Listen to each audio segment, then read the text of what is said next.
रामकृष्ण हरी.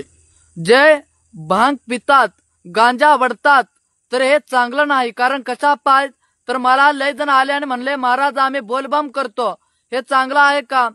तर हे चांगलं नाही. कारण कशा पाय तर जे बोलबम तुम्ही भगवंताचं नामस्मरण करा हे चांगलं आहे, पण जे आपण गांजा वगैरे वडतात तर हे चांगलं नाही.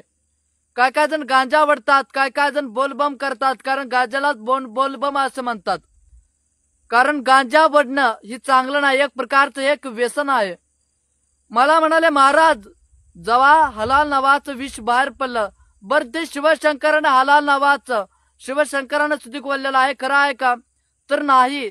जे हलाल नावाचं विष बाहेर राहिलं, जेव्हा मंथन झाल्यानंतर दैवी दैत्य सागर मंथन पण केलंय, तेव्हा मंथन झाल्यानंतर जे हलाल नावाचं विष होतं ते बाहेर आलं.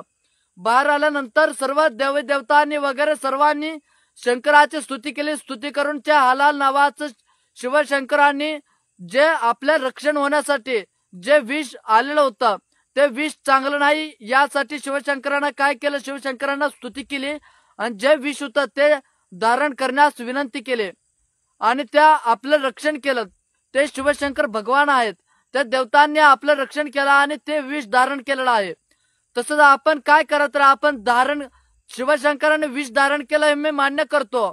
दैवी दैत्य सागर मंथन पण केलं, त्या माझ्या अवचेत हला जोटले तत्वा असुरपणे प्राशन केले. जेव्हा शिवशंकराने ते विष प्राशन केलं तेव्हा नीलकंठ असं नाव पडलेलं आहे.